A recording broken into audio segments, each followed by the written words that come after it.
छत्तीसगढ़ में इस साल के आखिरी में विधानसभा का चुनाव होना है। इसको लेकर सभी राजनीतिक पार्टियां जोर शोर से तैयारी में जुट गए हैं।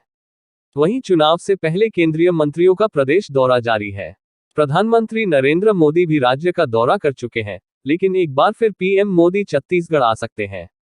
इसको लेकर कांग्रेस के प्रदेश अध्यक्ष दीपक बैज ने पीएम मोदी पर हमला बोला है।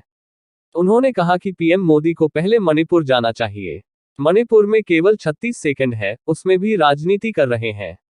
पीसीसी चीफ बैज ने कहा कि हरियाणा भी जल रहा है, वहां भी जाना चाहिए।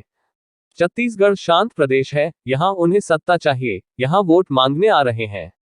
डबल इंजन की सरकार है, उन्हें मणिपुर की चिंता नहीं है, उन्हें चुनाव की चिंता है। दीपक बैज ने कहा कि कर्नाटक में बजरंगबली ने नया पार लगाया है। भाजपा के पास ना बजरंगबली है और ना राम है, उनका एक ही सहारा है, मोदी सहारा है। कर्नाटक और हिमाचल में हमने देख लिया है, बजरंगबली हमारे साथ है। रोक नहीं सकता।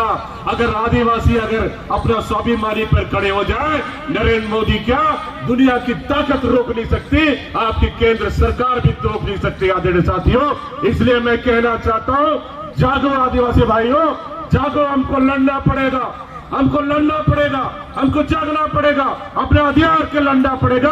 हमारे आत्माता बहन की उनकी आत्मरक्षा के लिए लड़ना पड़ेगा। इस सरकार से कुछ नहीं हो सकता है, इस सरकार से हमको लड़ना पड़ेगा कि नरेंद्र मोदी जैसा अंदर राजा अगर इस देश की कुर्सी पे बैठा है तो मैं समझता हूं देश का भला नहीं होने वाला है। इसलिए कहते हैं कि अंदर नगरी चौपट राजा, जहां अंदर नगरी में अगर जहां चौपट राजा बैठा है, उसका देश का क्या हालत हो सकता है वो आप और हम सभी जान सकते हैं। इसलिए मैं धन्यवाद देता हूं हमारे आदिवासी भाई बहनों को। हमें जागरूकता लाना है, हमारे इसके संघर्ष करना है, इसके लिए लड़ाई लड़ना है। हर प्रदेशों में हमारे आदिवासी भाई बहन है, उनको जागरूकता कर हम ऐसे सरकारों के खिलाफ में लड़ाई लड़ना पड़ेगा और डटकर मुकाबला करना पड़ेगा। मैंने तो कहा, रानी दुर्गावती को उदाहरण देते हुए कहा, हमारा माता बहन कब तक हम लोग सीधे साधे से जिएंगे, कब तक हम लोग ईमानदारी के साथ जिएंगे, कब तक अत्याचार हम लोग सहेंगे। ये वक्त आ गया है, रानी दुर्गावती बनो। ये वक्त आ गया है, बिरसा मुंडा बनो।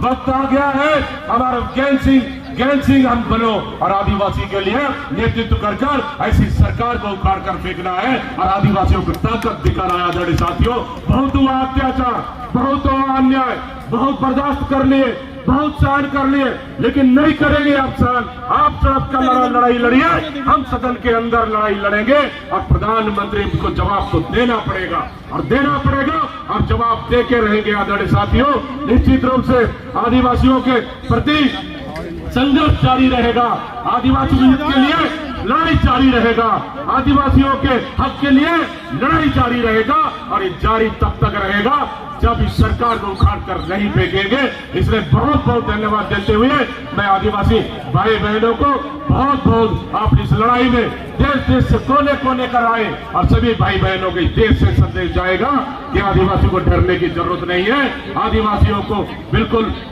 कमजोर होने की जरूरत नहीं है। आपकी लड़ाई लड़ने के लिए हमारी कांग्रेस पार्टी है, आपकी लड़ाई लड़ने के लिए हमारे आदिवासी नेता है, आपकी लड़ाई लड़ने के लिए हमारी देश की ऐसी ताकत है। ये भारतीय जनता पार्टी के खिलाफ लड़ेंगे और सत्ता से उखाड़ कर फेंकेंगे और जब सत्ता से उखाड़ कर फेंकेंगे उस दिन आदिवासियों का सुख और चैन और असली ताकत और असली अधिकार उस दिन मिलेगा। जब तक नहीं मिलेगा तब तक लड़ते रहेंगे और जब तक लड़ते रहेंगे तब तक नहीं मिलेगा। इसलिए मैं बहुत धन्यवाद और बधाई देता हूं मोदी जी को और पूरी टीम को। आज आपने देश के पूरे आदिवासियों को आज एकजुट में लाकर आज एक नया संघर्ष के लिए एक नया संदेश देंगे। बहुत धन्यवाद देते हुए मैं अपनी वाणी को विराम देते हुए हमारे सभी तमाम आदिवासियों को जय भारत, जय छत्तीसगढ़, जय आदिवासी। धन्यवाद भाई साहब। और जब तक आदिवासी मुंह साइलेंट रहेगा तब तक ये राज चलेगा। जिस दिन आदिवासी तीर उठाएगा, मोदी जी आप छुपने के लिए जगह नहीं मिलेगी। हमारा जो साइलेंट चुप्पी को कमजोर मत समझिए, यही हमारे दीपक भाई का वाणी है। मैं स्वागत करता हूं हमारे माननीय बिहार के मणिपुर के इंचार्ज भक्तचरण दास जी को, और मैं आमंत्रित करता हूं हमारे AICC के सेक्रेटरी